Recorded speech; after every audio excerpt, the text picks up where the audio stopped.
Sebuah teori geologi kuno menyebutkan, proses terbentuknya daratan yang terjadi di Asia belahan selatan, adalah akibat proses pergerakan anak benua India ke utara, yang bertabrakan dengan lempengan sebelah utara.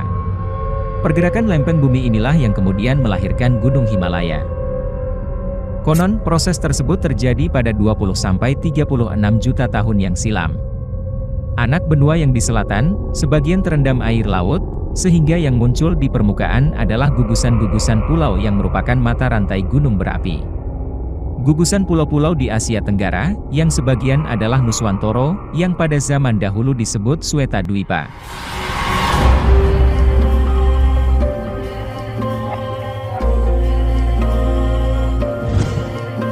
Dari bagian Nuswantoro, salah satunya adalah gugusan anak benua yang disebut Jawata, yang satu potongan bagiannya adalah Pulau Jawa. Jawata artinya gurunya orang Jawa.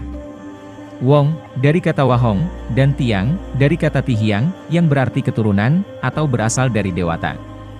Konon karena itulah, Pulau Bali sampai kini masih dikenal sebagai Pulau Dewata, karena juga merupakan potongan dari benua Swetadwipa, atau Jawata.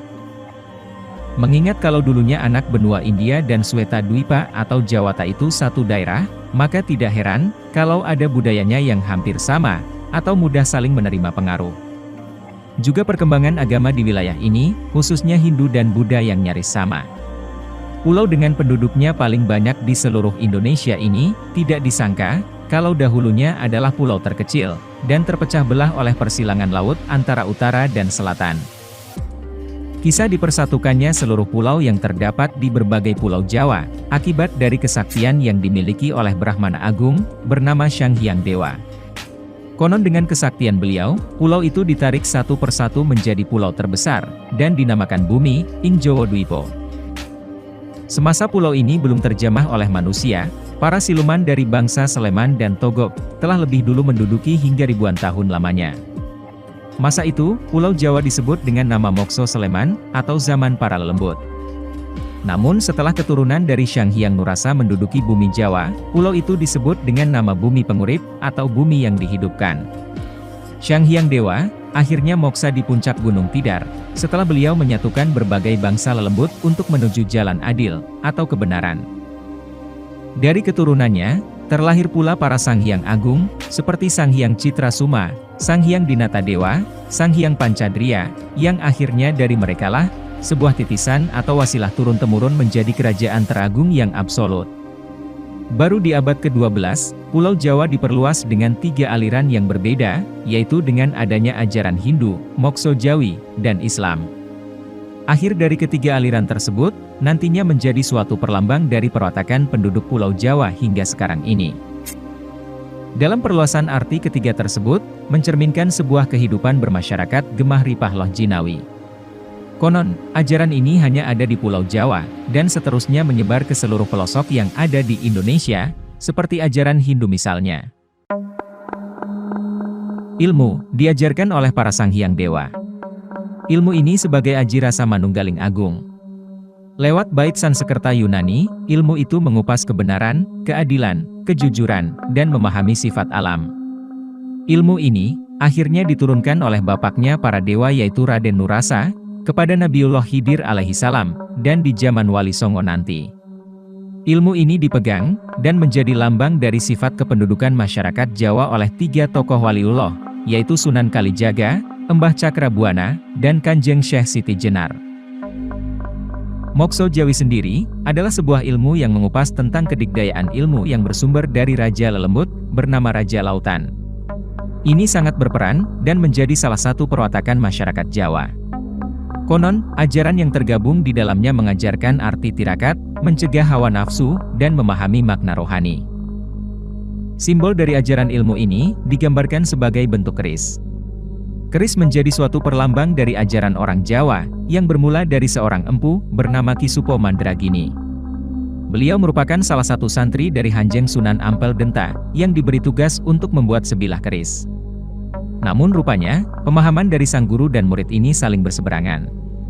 Di sisi lain, Sunan Ampel menginginkan sebuah pusaka berupa sebilah pedang sebagai perlambang dari makna Islam, namun ketidaktahuan Ki Supo Mandragini sendiri, akhirnya beliau membuat sebilah keris yang memiliki look 9. Keris tersebut menjadi penengah antara ajaran Islam dan Hindu bagi orang Jawa, dengan sebutan Islam Kejawen. Dan keris pembuatan Ki Supo ini diberi nama Kiai Sengkelat. Dari kedua aliran itu, Islam telah ada di Pulau Jawa sejak abad ke-9. Ajaran ini dibawa dari kota Misri oleh seorang waliullah Kamil Syekh Sanusi dan muridnya Muhammad Al-Bahri. Ajaran Islam baru masyhur di Pulau Jawa pada abad 13 dan 14 atau zamannya para wali songo. Pembahasan lain dari keunikan yang terdapat di Pulau Jawa pada masa itu adalah 300 tahun sebelum wali songo mendudukinya, para Syanghyang maupun bangsa lelembut Sleman telah mengetahui lewat sasmita gaib yang mereka terima bahwa sebentar lagi, Pulau Jawa akan dibanjiri para pemimpin makhluk dari berbagai negara. Mereka dari seluruh alam berkumpul, berdiskusi di puncak Gunung Ciremai. Pada masa itu, mereka mufakat untuk mengabdi dan membantu, apabila para waliullah telah menduduki Pulau Jawa. Namun tentunya, tidak semua dari mereka setuju, sehingga perpecahan dari dua kubu yang berseberang jalan itu dinamakan Getas Kinatas, atau terpecahnya satu keluarga, atau satu keturunan. Nanti pada akhirnya tiba, dari Sang Hyang Rawis Renggo Jenggolo, akan menurunkan beberapa keturunan Saktining Paku Jawa, atau orang-orang sakti yang menjadi penguasa Pulau Jawa, di antaranya Arya Benga, yang menurunkan para putra Majapahit, dan keturunannya sampai putra Mataram. Ciung Wanara, yang menurunkan Lutung Kasarung, hingga sampai ke silsilah Prabu Agung Galuh, atau yang dikenal dengan nama Prabu Mundingwangi, atau Prabu Siliwangi. Nyimas Ratu Ayu Maharaja Sakti, yang menurunkan beberapa keturunan berbagai alam. Di antaranya, Ratu Palaga Inggris, seorang putri cantik dari bangsa manusia, yang akhirnya dikawini oleh Prabu Siliwangi. Kertajasa Maharaja Sakti. Sangkowelan, salah satu anak dari Ratu Palaga Inggris yang berjenis bangsa lelembut. Dari beliau pula, Ucuk Umun dan Ratu Kidul dihasilkan.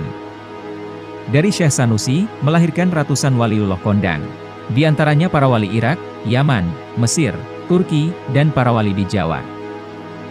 Untuk yang berseberangan, atau Getas Kinatas, sebagian dari mereka memilih ngahyang, atau raib, dan tak pernah muncul lagi di permukaan bumi, dan sebagian lagi mereka mengabdi dengan lewat menjaga semua alam di Pulau Jawa. Di antara yang mengabdi adalah Sih Pohaci, beliau menjaga awan dan langit. Sih Parjampi, beliau selalu menjaga bumi dan bertempat pada lapisan bumi nomor 2. Sang Sontok, menjaga semua gunung Pulau Jawa. Sang Waluhun, menjaga pantai utara dan selatan. Sih Walakat, menjaga seluruh hutan dan pepohonan. Sang Kalabrahma, menjaga bumi Cirebon. Sang Kalawisesa, menjaga bumi Mataram. Janggala Putih, menjaga bumi Bogor. Sang Lenggang Lumenggang Gajah, menjaga bumi Jakarta. Sang Sedahening, menjaga bumi Banten. Dan, pengguruan atau perguruan para Purwawali Jawa, di antaranya, Perguruan Penatas Angin Pekalongan, Perguruan Agung Waliullah Ki Bagus Santo Pekalongan, Perguruan Pandarang Semarang, Perguruan Jambu Karang Purwokerto, Perguruan Daon Lumbung Cilacap, dan lain-lain. Begitulah sepenggal kisah Purwa Jawa. Video berikutnya, kita akan membahas bagaimana awal mula Pulau Jawa berisi manusia. Yang tidak siap mendengar kisah yang menyeramkan, sebaiknya jangan menonton.